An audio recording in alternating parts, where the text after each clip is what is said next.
Los insectos, 3 partes, cabeza, tórax y abdomen. Y detrás de ese concepto, las vacas tenían 4 estómagos porque eran herbívoros y los insectos tenían 3 partes principales porque eran así. Cuando era pequeño no me preguntaba tanto por qué eran las cosas de esta manera, porque no me preguntaba estas cosas. Al mismo tiempo, vengo de un sistema educativo en el que me dijeron de que los reinos eran 3: animal, vegetal y mineral. A los 7 años, pues no me preguntaba alrededor de los virus, no me preguntaba alrededor de las bacterias, porque eran cositas chiquititas. Y no me preguntaba alrededor de los hongos, porque para mí los hongos eran las casas a donde vivían los pitufos. Y, como un dato interesante, si no lo saben, algunos de ustedes tienen una idea de cuánto es la estatura promedio de un pitufo. Aproximadamente 3 manzanas de alto. Entonces, esta es la altura de un pitufo, por si nunca lo habían sabido. Obviamente los pitufos no existen, pero este tipo de datos son interesantes. El personaje que miran ahí también, ese es Carlos Linneo, el que desarrolló el sistema binomial para la caracterización de las especies animales, vegetales, prácticamente de todo. Y él fue el principal, ¿cómo diríamos? La principal persona que venía promoviendo el sistema de los 3 reinos. Por lo tanto, fue tan difícil quitar este concepto de los 3 reinos porque el mismo Linneo lo venía trayendo. Ups, ¿por qué no me cambia la cosa?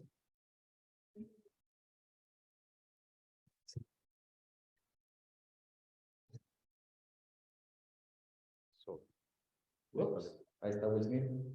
Ajá, ahora sí. Ok.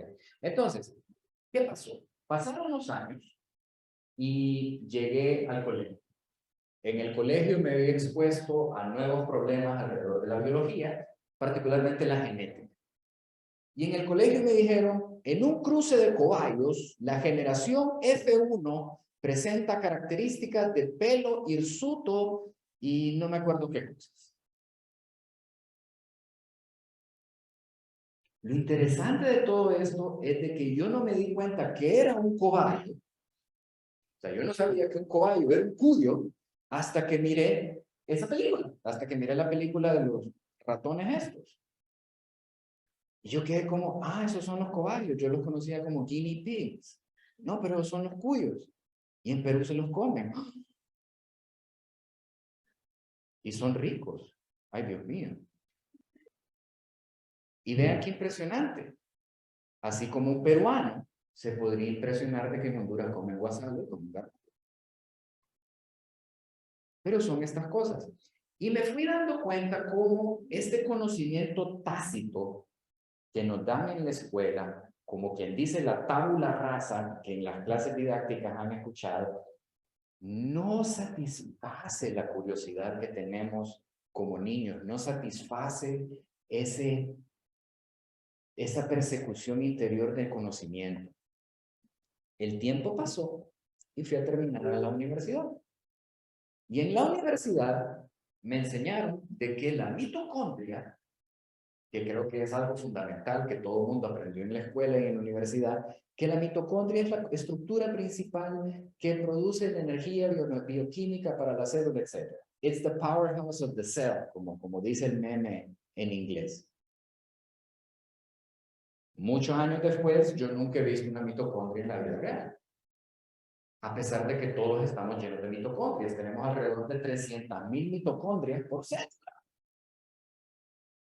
Y estudié la mitocondria en cualquier cantidad de clases, y los ribosomas, y los lisosomas, y el núcleo, el citoplasma, y el aparato de Golgi y todo lo demás.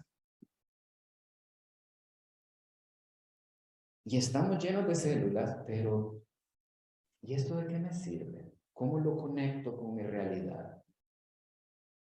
Y me fui dando cuenta de que la educación no resuelve todo lo que queremos saber.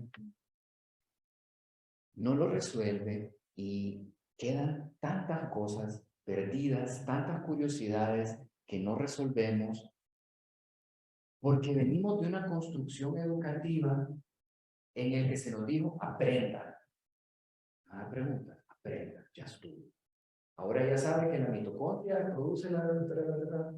Y eso es todo lo que usted necesita saber en la vida, no necesita nada más. ¿Sí? Pero ¿cuántas cosas quedaron en el aire? De esta manera, estudiando en la universidad, llevé una variedad de clases. La biología, me tardé casi 10 años en graduarme de biólogo porque por muchos años mis prioridades no eran las más acertadas porque no me gustaba lo que estaba estudiando. No me gustaba, detestaba mis clases. Y llevé 2 zoologías, cualquier cantidad de botánicas, anatomías, fisiologías, bioquímicas, genéticas, y lo único que lograron esas clases fue abrir mi curiosidad por el latín. Me encantaba el latín. No me gustaba lo que estaba aprendiendo. Lo aprendí así, porque tenía que aprobar las clases y mis papás tenían que ver resarcida su inversión en mí. Y lo que más me gustó durante prácticamente toda mi carrera de biología fue germinar semillas. Tal vez por la relación que traíamos desde la escuela, que en ciencias naturales en todos los años germinamos frijoles.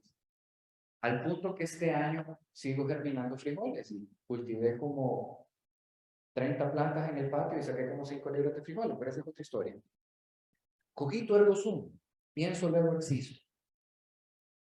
La universidad me enseñó, pero no fue sino hasta el final de mi educación superior en el que comencé a sentir un interés particular hacia las cosas. ¿Por qué? Mis clases estaban saturadas de un positivismo europicéntrico impresionante. El maestro no se discutía, el maestro era el dador, quien brindaba ese conocimiento universal. El maestro no se podía enfrentar, no se podía discutir, no se podía rechazar, no podía haber controversia. Se nos insertó un terror enorme a equivocarnos. Enorme. Al punto de que era mejor preguntarle al compañero, mirar en el libro o quedarse con la duda. En el concepto de la educación esto es pernicioso, porque intentar construir en base al miedo derrota el propósito de la curiosidad, derrota el propósito del método científico, porque el método científico en buena parte es hacerlo, fallar, intentarlo otra vez. Entonces, tenerle miedo a las consecuencias en función de la causa destruye cualquier científico que se está formando, particularmente en las ciencias naturales, a donde son los fenómenos que tenemos que observar. ¿Sí? Y fue en febrero de 2006, bueno, en febrero de hace un montón de años. Me faltaban unas 2 clases para graduarme de la universidad, era mi último periodo académico. Matriculé la clase de ornitología por no tener nada mejor que hacer a las 11 de la mañana. Y en el cuarto día de clase, vino la maestra Sherry Thorne, Pilar, la profe Pilar, y nos dijo, los pavorreales vuelan.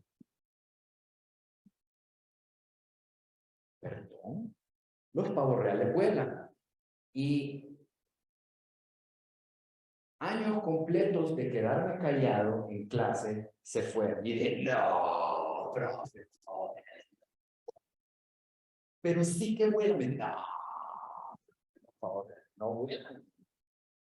Porque nunca he visto un pavo real volando. Y me dice, pero sí, Daniel, los pavos reales vuelan. Al día siguiente me llegó una revista. Dios bendiga a la profe Pilar. Me llegó una revista donde salió un pavo real volando. Y esto abrió un mundo impresionante de posibilidades para mí. Porque por primera vez un profesor me estaba viendo como una persona, un profesor se había interesado en una pregunta que había hecho. Un profesor salió de su rutina diaria, se fue a buscar una revista y le dijo, a llevar esto a Daniel para que mire el Pablo Gales y Güera. Un acto de humanidad en la educación.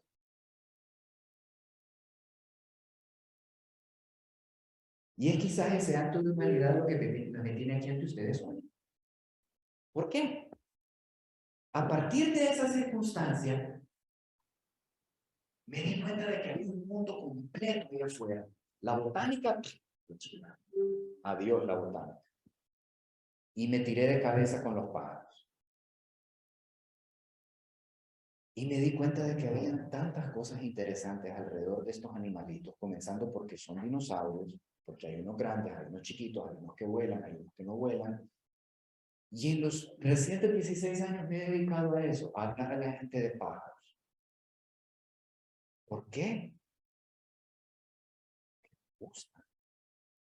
Porque vuelan, porque son mágicos, porque cantan, porque tienen esas garritas de dinosaurios, porque realizan migraciones impresionantes y porque son una excelente herramienta para la curiosidad en niños, en adultos, en cualquiera. La curiosidad está ahí. La curiosidad, todos somos curiosos, pero no aprovechamos la curiosidad en la salud de clase. De esta manera,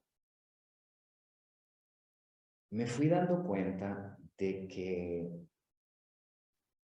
las personas tenemos curiosidad por la naturaleza. Las personas sentimos esa atracción por la naturaleza, aunque no nos guste ir al monte, aunque no nos guste andar llenos de lodo, aunque no nos guste andar sudados y pegajosos, todos tenemos una conexión con la naturaleza porque estamos en ella. Aunque vivamos en la ciudad, aunque vivamos en el centro, en cualquier parte llena de concreto de la ciudad, hay algún árbol, hay algún área verde, hay algún zanate, hay alguna paloma de Castilla, hay algún pájaro que canta en la noche, que canta en la mañana. Y al momento de carnes, las aves son las que más comen los hondureños.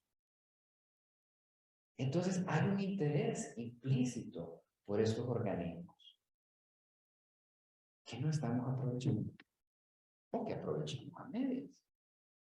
De esta manera, en el 2018, la Universidad Pedagógica me dio la oportunidad de enseñar. Había terminado el primer año de la maestría, acababa de terminar el diplomado en formación pedagógica en educación superior. Y vino el profesor Guadalupe y me dice, Daniel, ¿querés dar una zoología el primer periodo del otro año? Y yo, por supuesto que yes. ¿Cómo no voy a querer? Bueno, pero tenés que dar también 3 secciones de ciencias de la Tierra. ¿Qué es eso? Y yo como, sí, profe, a la orden, si toda mi familia han sido científicos de la Tierra. Pues los humanos aprendemos muy bien a través de la observación. Al haber llevado tantas zoologías en la universidad, mi formación regresó a su origen. Prácticamente no tuve que preparar zoología porque hasta el sílabo se parecía al de zoología de la UNAM.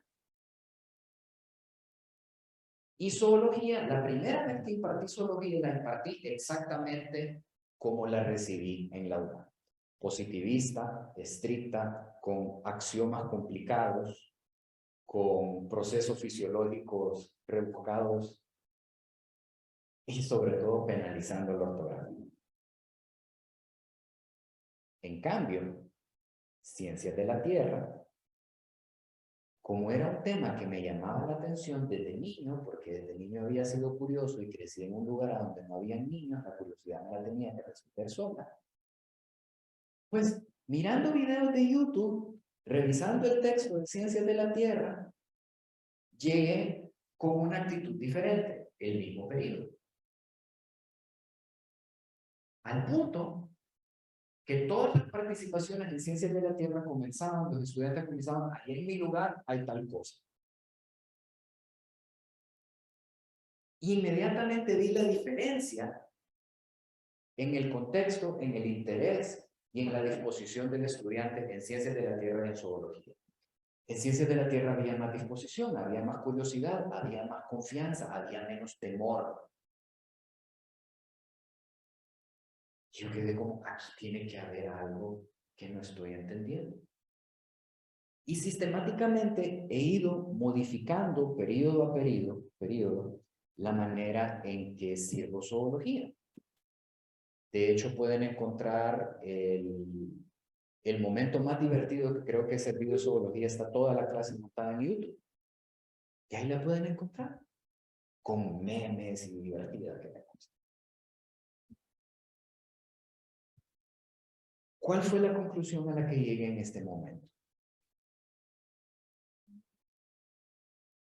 La educación puede servir para reconciliar. Puede servir para reconciliar a los humanos con el planeta. Vivimos en un mundo globalizado, sí, totalmente conectado, pero desconectado a nosotros. La curiosidad del niño interior, y cuando refiero al niño interior no estoy hablando solo a los niños y su interior, estoy hablando a nosotros ya viejos, con canas. Todos tenemos un niño interior y todos logramos conectarnos con ese niño interior. La educación es el medio a través de conectar a ese niño interior y resolver un montón de traumas y cosas que tenemos no resueltos de nuestra niñez. La educación es una impresionante arma de reconciliación. Todos mis lobitos que están aquí en el Zoom, que están allá en el TikTok y que están aquí, busquen las pedagogías críticas, busquen los paradigmas ecológicos y se van a dar cuenta de que hay un universo de enseñar más allá de estas formas estrictas en las que fuimos formados. Y no es nuestra culpa que hayamos sido formados en estos ámbitos estrictos. No es culpa de nadie, es culpa de las circunstancias. Pero podemos dejar de ser víctimas. Podemos dejar de ser víctimas y en consecuencia dejar de ser victimarios de la educación. Porque vaya, se los pongo de esta forma. Dicen los estrategas militares de que ningún plan de batalla aguanta el primer contacto con el enemigo. ¿A qué me refiero con eso? Una clase puede estar armada hasta el mínimo detalle, ya sea en línea o presencial, con su sílabo, con todas esas cosas que nos enseñan en las didácticas. Pero ¿qué tal que no está preparada para el contexto del estudiante? ¿Qué tal que no está desarrollada para su nivel de comprensión? ¿Qué tal que el estudiante no tiene buena conexión de Zoom, de Meet, de Teams? ¿Qué tal que cualquier cosa? Cualquier cosa. Por lo tanto, la rigidez en los esquemas, lo único que hace es que el sistema se quiebre más rápido. Así, una plasticidad en la manera que enseñamos rinde frutos.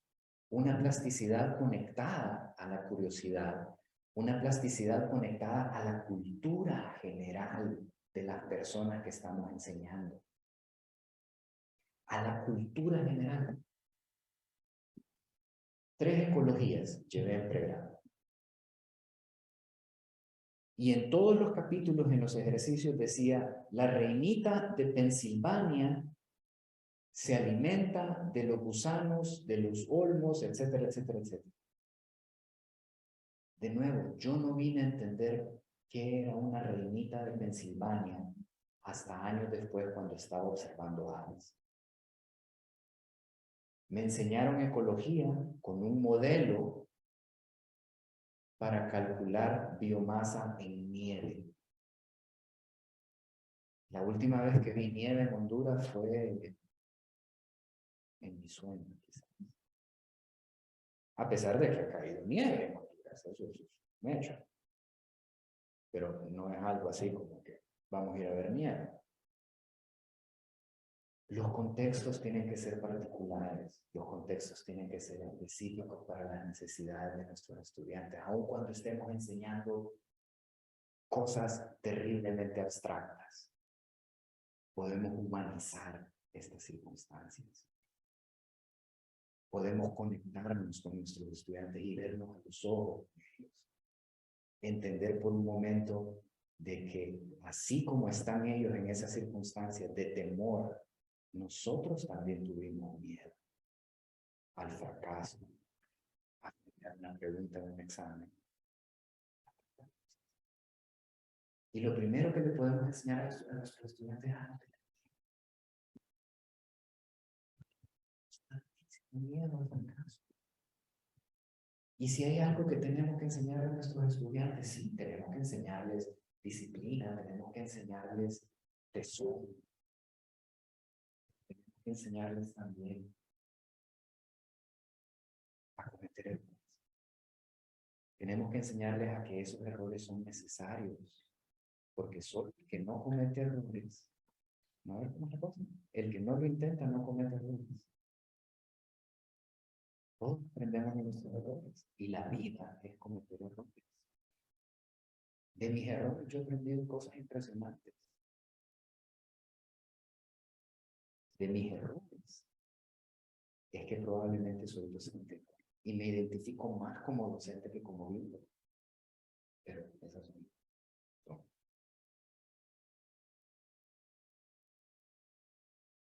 Hay tanto que podemos hacer por nuestros niños. Y cuando me digo nuestros niños, porque a mis estudiantes del web yo les digo mis niños, que son mis niños. Les llevo como 20 años. Y en unos años les voy a llevar. ¿Cuántas veces se han puesto en los zapatos de sus estudiantes?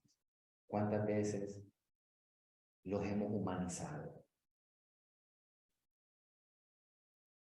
¿Cuántas veces los hemos juzgado? ¿Cuántas veces hemos pensado de que son perezosos? ¿Cuántas veces hemos pensado que son todos los aspectos negativos que asociamos a ellos? Varias veces. Y ustedes que ahorita tienen menos de 25 años, cuando estén expuestos a sus huestes de estudiantes, probablemente van a pensar en circunstancias similares, porque hay un problema fundamental en la sociedad y es la diferencia de edades y ese lapso generacional.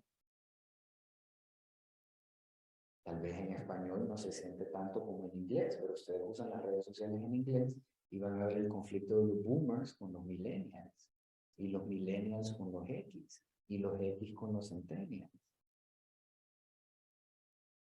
Y los X estamos en una situación complicada porque hemos visto toda esa transición en el camino. Y los millennials se ríen de los boomers porque no son teléfono. Y los boomers se ríen de los millennials porque todos somos humanos y todos estamos navegando en este planeta, en un universo incierto que se expande eternamente hacia ninguna parte y que solo tenemos este. Y de esta manera, filosofando de esta forma, con la Magister Mayra, por ahí está, un día de extrema lucidez con Mayra, llegamos a la conclusión de aplicar un pretest y un posttest, hacer una batería de preguntas para conocer cuáles eran estos conceptos errados que traían los estudiantes a través de una cultura general mal establecida o de conocimientos mal construidos en la escuela. Y era una batería como de 40 y tantas preguntas. Y originalmente íbamos a presentar las tendencias de esas preguntas. Pero siendo el científico cualitativo que soy, cuando comencé a hacer la primera, me dio alergia. No, procesar datos cuantitativos no me gusta. Entonces convertí esos datos cuantitativos, los convertí en esta experiencia cualitativa. Porque lo mío es la investigación cualitativa, me encanta. El espacio que más me gusta dar en la UPN es la metodología de la investigación cualitativa. Uf, qué cosa maravillosa. Y había una pregunta ahí que era, ¿los corales hacen fotosíntesis? Alrededor de la mitad dijo que sí. Y aquí viene lo curioso del caso. El coral tiene forma de planta o tiene forma de piedra. Son animales, no hacen fotosíntesis. Pero nos preguntábamos con Mayra, ¿cómo puede existir esta noción tan equivocada? Y preguntándole a mis estudiantes, llegamos a la conclusión siguiente. Lick, pero es que a dónde viven esas cosas nosotros no conocemos. Ahí solo van los turistas. Y yo ni nadar puedo. Además, ahí es bien caro. Y es cierto. ¿Cómo podemos enseñar algo que no conocen? ¿Cómo puedo enseñar la mitocondria si nunca he visto una? Tiene que haber una aproximación diferente al fenómeno. Porque no se puede enseñar de forma tácita. Si no, les invito a que vean aquel cuento de los 4 ciegos y el elefante. Cada ciego se imaginó el elefante diferente en función de cada parte del elefante que tocaron. Preguntamos también alrededor del quetzal. En las montañas altas de Honduras hay quetzal. 2/3 dijeron que sí. Pero más de 2/3 admitieron no conocer el ave. Y algunos dijeron de que quetzal solo había en Guatemala porque está en la bandera de Guatemala y la moneda de Guatemala, etc. Y esto nos llevó a otra conclusión muy acertada. La guara roja. La guara roja es el ave nacional de Honduras, establecida de esta manera allá por el año 92, cuando pusieron también al venado. Curiosamente, la flor nacional es la orquídea brazabola, la Rincolelia digniana, pero antes de eso era la rosa. Bueno, esas cosas interesantes. ¿Cuántos de los que están acá, o de los que están en Zoom, o de los que están en TikTok, cuántos han visto una guara en libertad? Volando. O sea, muy poquitos. Sin embargo, es el ave nacional. ¿Qué tal que yo les digo de que hace unos 200 años, antes de la época republicana de este país, la guara roja estaba distribuida en prácticamente todo el país? Prácticamente todo el país. Porque nos han hecho creer que la guara roja es única. Y sí, le gusta la jungla, pero también le gusta el bosque seco. También le gustan otro tipo de ecosistemas y había en todas partes. La transformación del uso del suelo, el tráfico de especies silvestres fue reduciendo sus poblaciones al punto de que prácticamente solo quedan en algunos lugares de Musquitia y en algún par de sitios en el occidente donde las están liberando otra vez. Y es acá a donde me detengo y les hago un acto de contrición. Fue un viaje, hice una expedición hace una vez en el Parque Nacional Patuca, buscando el águila arpía. Ese viaje me cambió la vida. Y hablando con los niños de una escuela, metido en la jungla, en una población llamada Limón, me puse a hablar de animales. Y andaba mi libro de pájaros. Y les empecé a mostrar fotos de animales, fotos de pájaros. Y les mostré este animal. ¿Y cómo se llama este animal? ¿Qué se llama? Porque cerca de Nicaragua, en ese sector de Musquitia, a la guara le dicen lapa. Lapa, guara, guacamaya, papagayo, todos son el mismo animal. Pero yo le dije a estos niños, no, no se llama lapa, se llama guara. Y aquellos niños quedaron como... Pero, ve, lapa, ve, volando, ve, porque cuando canta dice lapa. Lapa, lapa, lapa. Y años después me pongo a pensar, estos niños ven este animal como nosotros vemos los anates,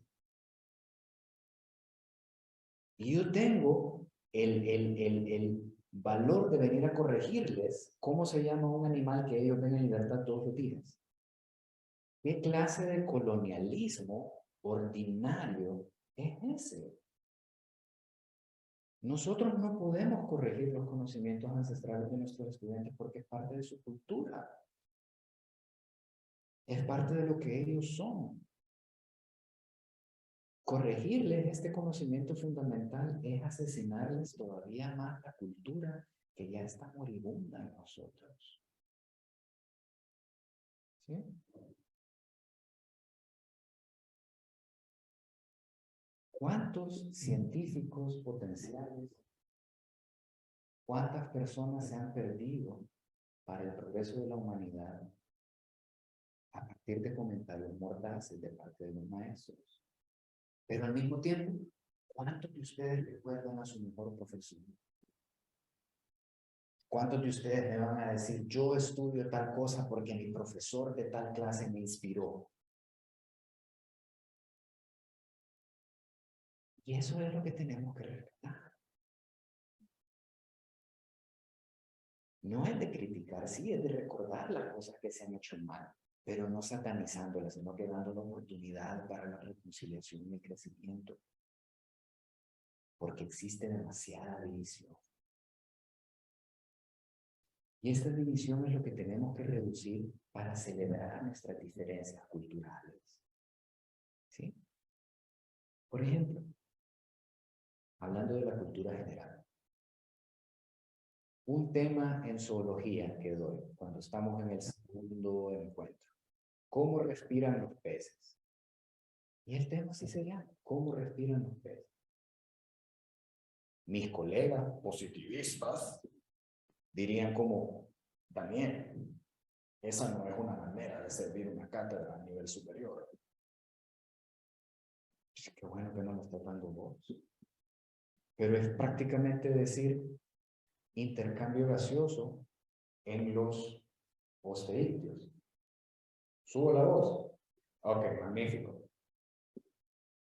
Estamos aquí hablando con el Maya. Entonces, todo lo podemos decir complicado y mirarnos muy bien. No podemos hacer sencillo y hacer exactamente lo mismo. No es necesario complicarse. Y si a esto le metemos curiosidad, eso que ven ahí es un tiburón ballena. Una vez nadé con un tiburón ballena. El animal era inmenso, era como el tamaño de un coaster, como el tamaño de un bus. Y cuando iba nadando atrás de él, cada vez que aleteaba para impulsarse para adelante, yo iba a toda velocidad nadando, buceando atrás de él, y cada vez que aleteaba, me empujaba hacia atrás, de la misma fuerza que hacía con sus aletas. Y por ahí me llevo a la clase. ¿Y cómo sé que el estudiante está comprometido con el aprendizaje? Porque está preguntando. Ustedes pueden medir directamente el interés de su estudiante a partir de la cantidad de preguntas que hace, el tipo de preguntas que hace y cómo se sale del tema a partir del interés que ustedes crean en ellos. Es enseñar en un sacrificio, enseñar en una pasión, enseñar en seducción. Porque cualquiera puede poner un examen, cualquiera puede poner un folleto y hacer un examen de 20 preguntas de opción múltiple, de verdadero o falso. Pero seducir una mente al punto de que se interese en lo que uno quiere enseñar, eso es cambiar. Y a los maestros nos achacan tantos males de la sociedad. ¿Que por qué no lo hacemos de una manera mejor? No sé, ni idea. Porque vean, de nuevo, en un mundo conectado, en un mundo globalizado, ya los maestros no podemos ser esas entidades universales llenas de sabiduría. Todo lo van a encontrar en YouTube. Todo lo van a encontrar en TikTok. O todo lo pueden encontrar en el Instagram. Ustedes ya no son la entidad que llena la cabeza del estudiante con conocimiento. Ese paradigma ya pasó. Eso es obsoleto. Esos son sistemas de tiempos que ya no tienen que ser más. Ustedes son el acompañante de estos niños. Si ustedes leyeron la Divina Comedia, el libro de Dante, también conocido como el infierno de Dante, a pesar de que es infierno, purgatorio y paraíso, Dante en todo el camino va acompañado por Virgilio. Virgilio, el poeta. Ustedes son los Virgilios de esta juventud que va cruzando diversos estadios de su crecimiento. No persigan la soberbia. No persigan en ser el profesor Mayuca. Persigan en que cuando ustedes se encuentren años después a sus estudiantes en la calle, sus estudiantes los saluden y no se crucen la calle. Hagan la diferencia en sus niños. ¿Sí? ¿Qué vale? Los hondureños vivimos tan acomplejados, vivimos con tanto miedo, vivimos en un vacío existencial tan grande en el que al hablar de naturaleza lo primero que dicen es que en Honduras no hay bosque, en Honduras no hay animales, aquí solo hay sopes, aquí solo hay zanates.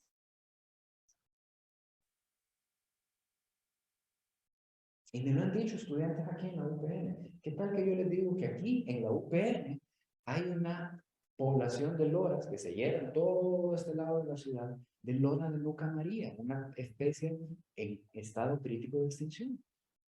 Y aquí pasan cantando por la UPN bien a menudo. Y es en función de esto que yo quiero abrir la curiosidad alrededor de algo que es un tema que a mí me apasiona. Hace 40.000 años, de los lados de Mongolia y de China y del este de Rusia, cualquier cantidad de gente se vino caminando para América, persiguiendo la migración de los animales grandes que cazaban. Y como estábamos pasando por una glaciación, pues se podía cruzar. Y no, pues, se cruzaron bastante tiempo. No fue una cosa como los venezolanos yendo a Estados Unidos ahorita que llegan relativamente rápido a Estados Unidos. No, esta gente venía sobreviviendo, igual que los venezolanos. Pero bueno, al final del día fue la migración.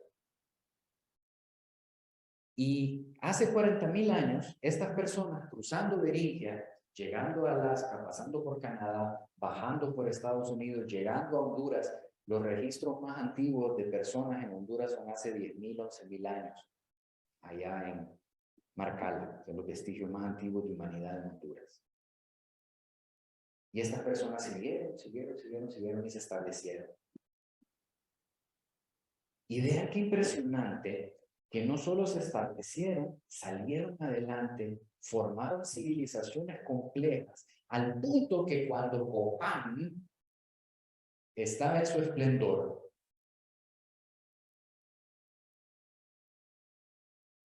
en Inglaterra y en Europa comenzaban a jugar con el concepto de la monarquía. Y nosotros, se murió esta cosa, no, ahí está. Y nosotros somos el nuevo mundo.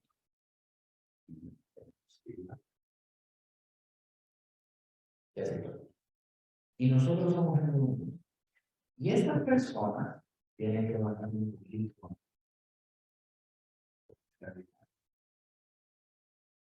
Y estas personas regresando a los pobladores originarios de América, cuando llegaron acá, convivieron con estos organismos al final del Pleistoceno, hace 30.000 años, con megaterios, con gliptodontes y con titanes.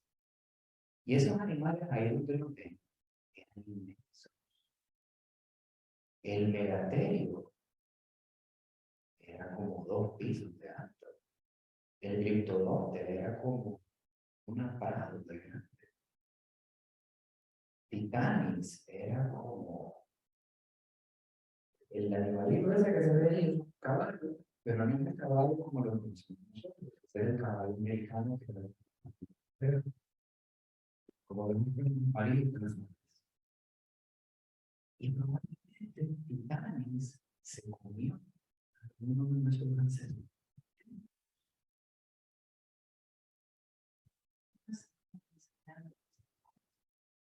¿Por qué no estamos enseñando ese texto tan rico de nuestra historia natural? Seamos, tal vez porque no está en el pensum, tal vez porque no tenemos tiempo, tal vez porque no hemos pensado, pero nunca es tarde la ocasión. ¿Sí? ¿La voz? Ahora, ¿la bajo? ¿Le subo? Ah, ok. Le subo. Vamos a ponerle gas. Entonces, este es Teo de noche, ¿no? El Teo de noche, y lo que se quedó puro en medio y se lo van a ir. Hay tantas cosas que podemos hacer por la curiosidad en nuestros estudiantes, tantísimas cosas. Y cada quien tiene su estilo diferente porque, de nuevo, tenemos que seguir nuestras preferencias. Las cosas que yo hago en función de la curiosidad, pues me funcionan a mí. Algunos de ustedes que son extrovertidos les pueden funcionar también. Pero de una u otra forma, todos somos curiosos. Y todos podemos entrar en esa modificación de los contenidos para que hagan clic con nuestros estudiantes. Porque tenemos que hacer la educación interesante. Porque tenemos que hacer de que el estudiante despierte de ese sueño de 500 años en que está. Tiene que despertar de ese complejo de reducción cultural. Y para ir cerrando, les voy a regalar unas de las ideas de las cosas que hago para conectar con mis niños, para conectar con las personas a las que doy charla, para conectar con ustedes, por ejemplo, conectar con la gente en Zoom, conectar con la gente en TikTok. Y en primer lugar, enseñar es un acto de amor. Si no hay amor en lo que están haciendo, vayan a hacer administrativa.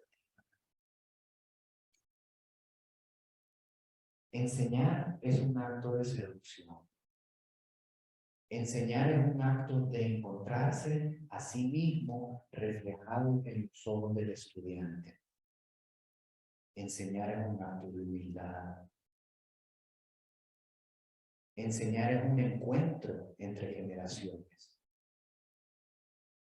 Enseñar es un espacio de reconciliación entre la humanidad para construir un mundo mejor. ¿Y cómo construyo yo un mundo mejor? Lo hago con el perrito chino. ¿Qué hago? Tropicalismo de contenido. Ya no más reinita de Pensilvania, ya no más biomasa de ecosistemas templados. Si estoy sirviendo ecología, vamos a hablar de mangues, vamos a hablar de secos, vamos a hablar de pinares. Si vamos a servir zoología en la vamos a hablar de tortuga marina, vamos a hablar de krilis, vamos a hablar de las especies que existen en la cadena. Si voy a servir seminario de historia natural en la selva, vamos a hablar del bloque Chortín, vamos a hablar del origen volcánico del Conito, vamos a hablar del arrecife de coral. Vamos a conectar al estudiante con el lugar donde vive, porque de esta manera lo vamos a conectar más. las circunstancias que tiene alrededor. Porque de esta manera se porque de esta manera algo saben de que está ahí. Porque si lo hacemos, no va a tener miedo. Y en el sur hay un principio de muerte. Sí. No es romántico, pero si usted le pregunta a los pescadores en el sur, a donde hay piedras, y que son unas piedras de otra especie, moribunda.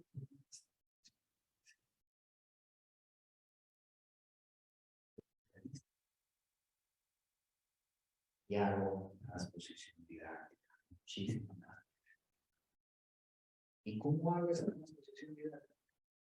¿O por qué hago esa transposición didáctica? En primer lugar, nadie me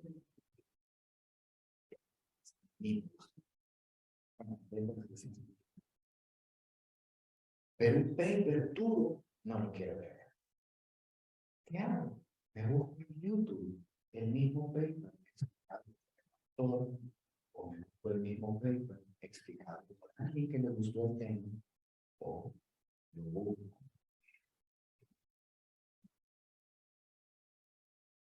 Ustedes no se imaginan el impresionante cielo que tiene.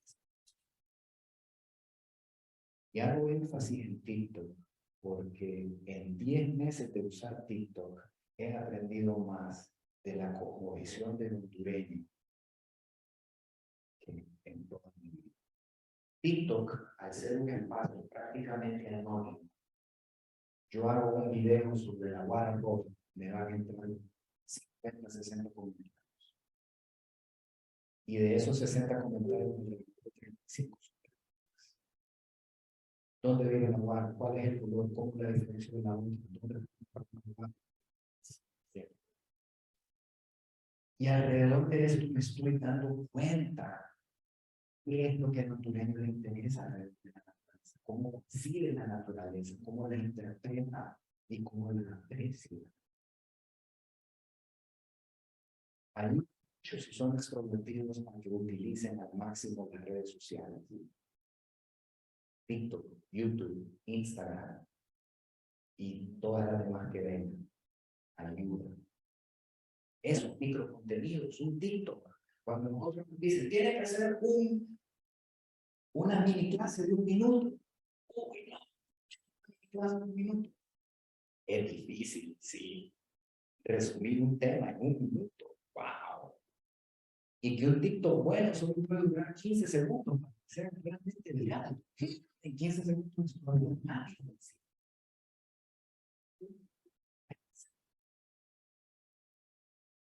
El reto existe porque enseñamos un amor. ¿Por qué hago TikTok? ¿Por qué caigo en TikTok? 1, no tenía nada mejor que hacer. 2, me estaba muriendo de una ansiedad ante un mundo que no puedo componer. Y quería expandir mi audiencia. Ahorita tengo alrededor de 20,000 seguidores, que nada en contexto de TikTok. Pero me regañan cuando no subo contenido. Hoy me interesa. Probablemente lo más satanizante que hago en la educación es motivar a mis estudiantes a usar Wikipedia. ¿Y por qué los motivo a usar Wikipedia? Porque si no usan Wikipedia van a terminar en sitios más nefastos. Y cuando me presentan las tareas me salen como... Y esto todavía no me salen como unos lados.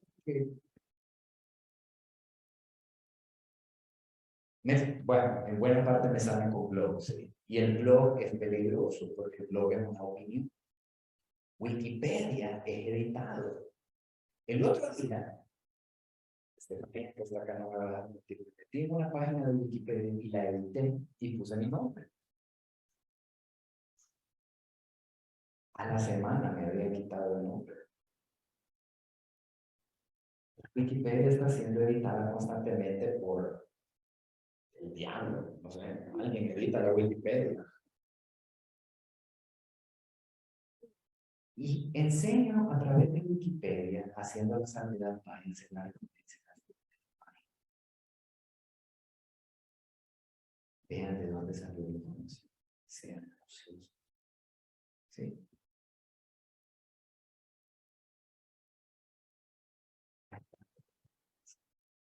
Hay tanto por despertar la curiosidad de nuestros niños para que luego dejemos de perseguir la educación. ¿Cuántos de ustedes ahorita están intentando terminar su pregrado y están preocupados porque tienen que recibir un posgrado para ser sí. Ustedes deberían tener educación.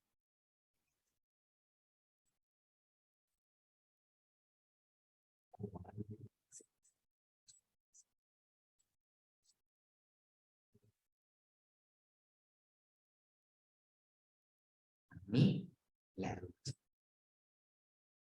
A mí, la peda, como le digo.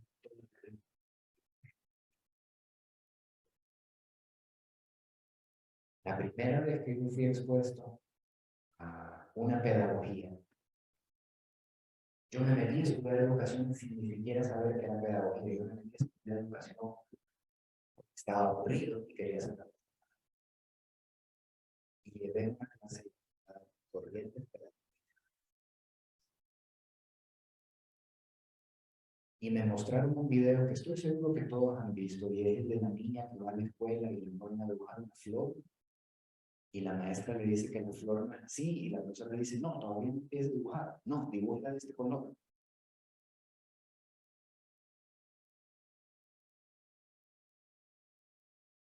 Y cómo sistemáticamente a esa niña le destruyeron su imaginación. 5 años después, cuando vuelvo a ver el video,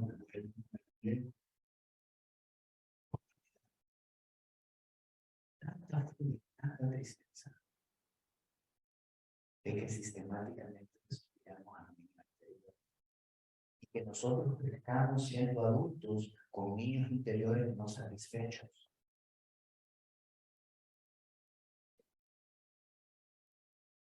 ¿Cuántos de ustedes miran un chilango y no les dan ganas de meterse en el chilango y brincar? Me meto. ¿Cuántos de ustedes no quieren ponerse a jugar tierra o jugar madre conmigo? Pero no podemos hacer porque estamos grandes. Pero claro, ejemplo.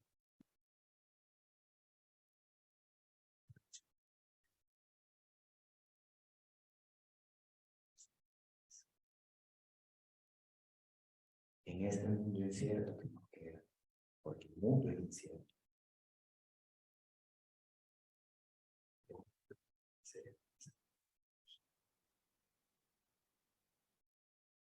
Esa acción comunicativa, ese yo me veo en vos porque vos te ves en mí, ese yo entiendo tus problemas porque los entiendo. Ese es el principio para una educación de la curiosidad. El profesor cuenta la historia de su vida, de dónde está, de dónde quiere llegar. Enseñar con el ejemplo, enseñar con diversión, enseñar de la forma que tenga sentido en el contexto en el que están inmersos. Algunos de ustedes van a dar clases en lugares muy bonitos, algunos de ustedes van a dar clases en lugares muy complicados. Esa satisfacción de su niño interior humanizado con sus estudiantes funciona en cualquier contexto. Ayer estaba dando una clase de evaluación de impacto ambiental y alrededor de 20 minutos de la clase me dediqué a hablar del empoderamiento de la mujer.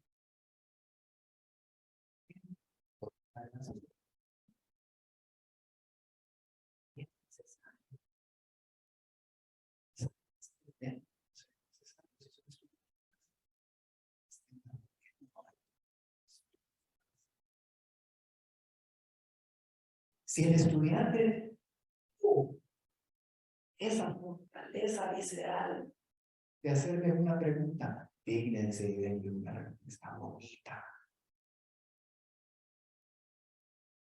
Ser mejor persona después de ser, y ese estudiante más en el camino, ser un ciudadano completo, con su niño interior satisfecho, empoderado de un mundo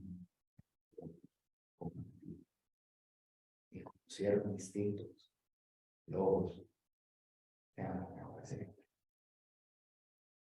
Muchas gracias.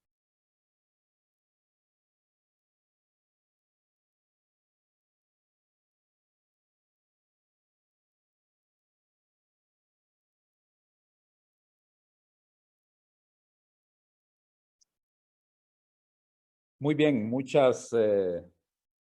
hemos observado tanto acá en la sala presencial, en el Paraninfo Universitario, la presencia de muchos colegas y se han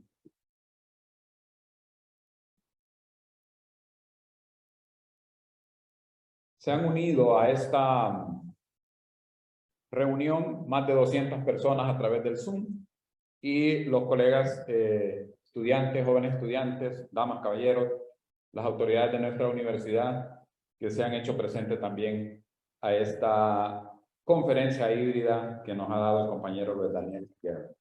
Me gusta la manera particular que tiene Daniel, ya desde hace mucho tiempo lo vengo escuchando. La primera vez que lo escuché fue hablando sobre las aves. Sé que es un apasionado de la ornitología, pero me encanta que también en nuestra universidad haya descubierto la pasión por la enseñanza, que en sus 15 años de experiencia, según nos decía él, también ha modificado su forma de enseñar. Continuamente nosotros vamos aprendiendo y vamos modificando nuestras formas de enseñar. Hay muchos comentarios de los participantes felicitándolo. Por ejemplo, dice: excelente, licenciado Daniel, gracias por transmitir ese humanismo, ese deseo en enseñar y acompañar el estudiante. Excelente, muy práctico. Sabemos que Daniel utiliza las redes sociales, utiliza YouTube. Creo que con el advenimiento de la pandemia también le ha favorecido el utilizar estas herramientas para enseñar mucho sobre zoología y especialmente en todo lo que tiene que ver en el campo de las ciencias naturales. Muchos mensajes de felicitación, muy interesantes, dicen los jóvenes que participantes, muy original. Yo quiero consultarle en la etapa esta de preguntas a nuestro amigo y compañero Daniel, ¿qué recomendaciones daría él para que los docentes, nosotros somos una universidad formadora de docentes, y qué recomendaciones daría a los jóvenes que nos están viendo a través de sus pantallas y los que estamos aquí de manera presente, a los que están estudiando todavía y que se van a convertir dentro de muy poco en docentes? ¿Qué recomendaciones les daría para diseñar experiencias de aprendizaje más vivenciales, experiencias de aprendizaje donde ya no le enseñemos la flor o le enseñemos las partes de la hoja o de la planta en el pizarrón, sino esas experiencias basadas en el propio acto de vivir de los estudiantes? Daniel.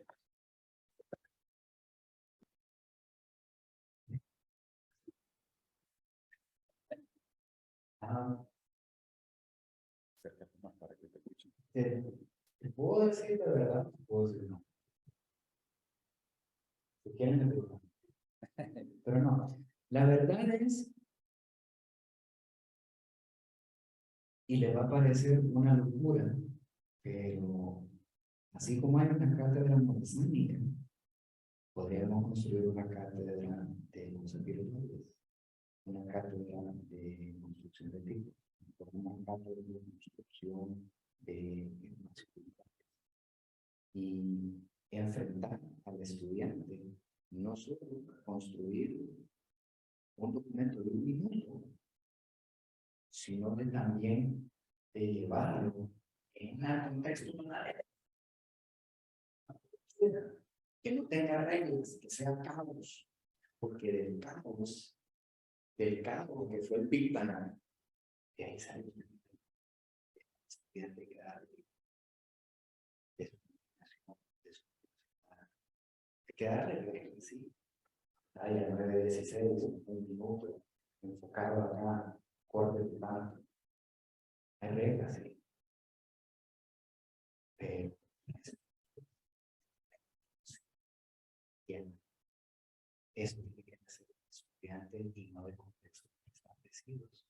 Porque la manera que yo veo la forma,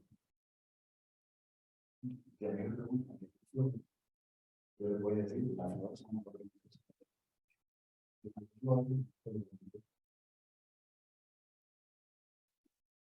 También estamos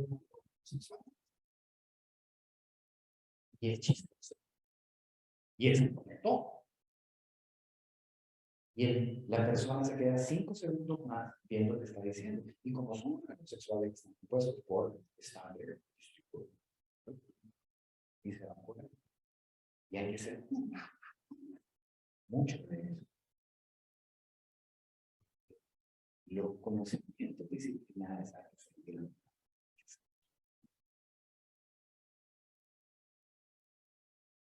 Pero deben ser divertidos. Y esa es una idea.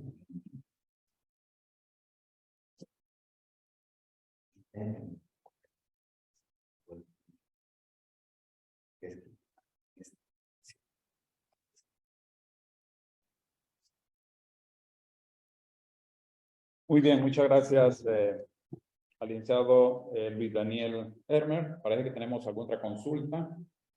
Tenemos un par de consultas ahí. Dice,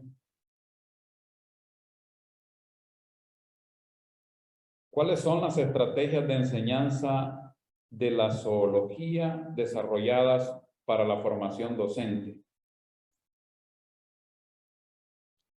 En conclusión, ¿cuáles son las estrategias de enseñanza de la zoología que desarrolla? Tengo entendido que es para la formación docente. ¿Cuáles serían las estrategias?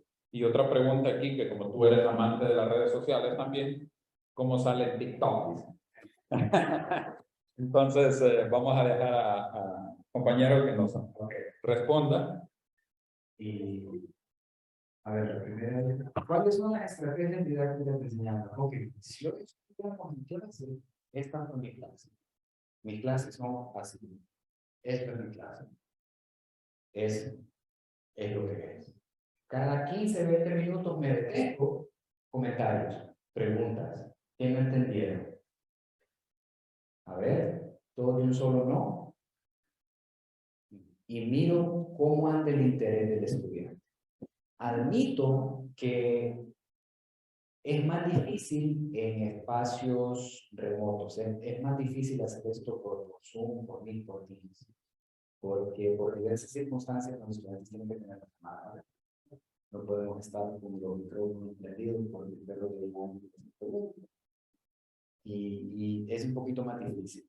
Pero mi estrategia es hasta cierto punto es maestrado, porque necesito transmitir una idea, pero de ahí retroalimento con lo que me están diciendo y construyo para adelante, haciendo énfasis en la reflexión para ir brincando de idea en idea y siempre dando ideas interesantes que muchas veces no tienen que ver con la clase. Por ejemplo, un tema recurrente en absolutamente todas mis clases es la educación. Y tienen que entrar una de mis clases porque les digo, ¿por qué era la misma? Y la otra pregunta, ¿cómo se lo explico? Sí, ¿cómo sale en TikTok?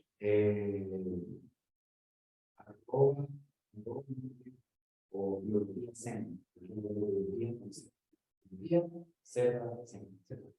Muy bien, y una última consulta, Daniel. Dice, ¿cómo innovar las clases? ¿Cuál sería la recomendación para innovar las clases de ciencias naturales en el colegio?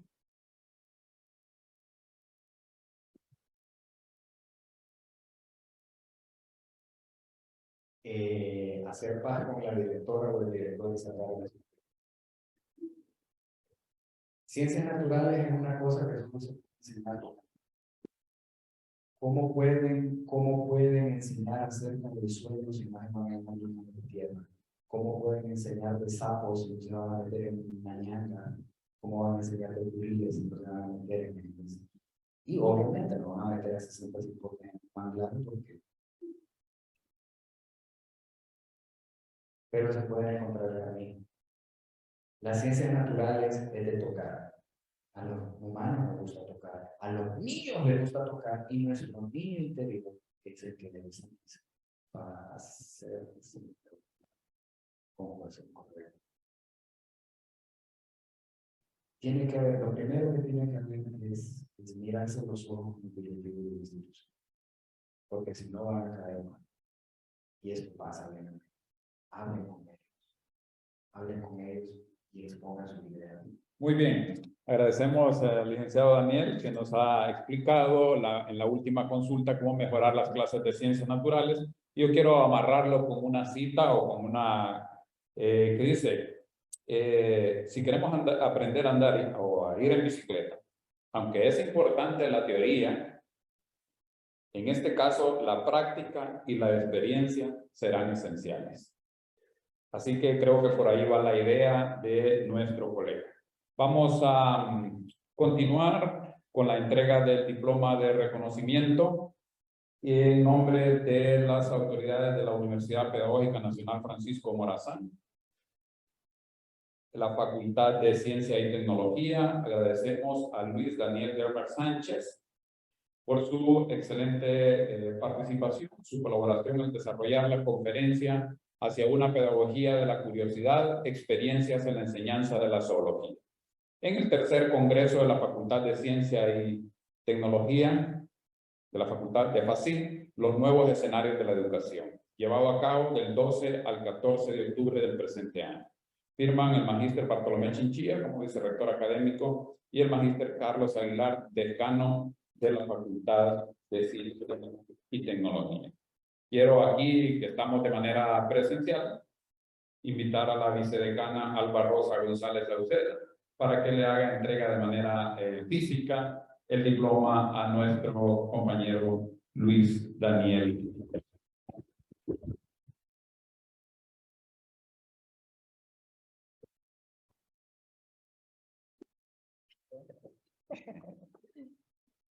Bueno, profesor Luis Daniel Gerber, ha sido un placer escucharle y aprender de toda su vivencia. Y bueno, qué interesante, ¿verdad? Y que no haya compartido su forma de dar la clase, y que sea un apasionado ahora de la educación, es bienvenido a también nuestro quehacer desde hace muchos años. Y qué interesante que lo haga de esa forma. Me parece una buena alternativa. Bueno, entonces en nombre de nuestro decano, le doy diploma por su participación magnífica y ojalá que haya sido de mucho aprendizaje a todos los que nos están viendo. Felicidades. Gracias. Muy bien, muchísimas gracias. Con esto hemos llegado al final de esta conferencia. Agradecemos a nuestros participantes por la permanencia en el desarrollo del taller. Les invitamos a que participen en las siguientes actividades del Congreso de la FACIL. A continuación se vienen otras conferencias: comprensión de adición y producto de probabilidades por estudiantes de bachillerato tecnológico. Tenemos otra conferencia que es caracterización físico-mecánica del árbol cojoa arborea, comúnmente llamado barba de jolote en el territorio hondureño. Tenemos una tercera conferencia, síndrome de Burnout en docentes de ciencias naturales. Y la número 4, situación de la evaluación en la educación técnica profesional. Una mirada desde la propuesta de evaluación de los aprendizajes del Acuerdo 0281 Secretaría de Educación 2020 en tiempos de pandemia. Así que todos cordialmente invitados a continuar con las conferencias, talleres y minicursos del tercer Congreso de la Facultad de Ciencia y Tecnología. Muchísimas gracias.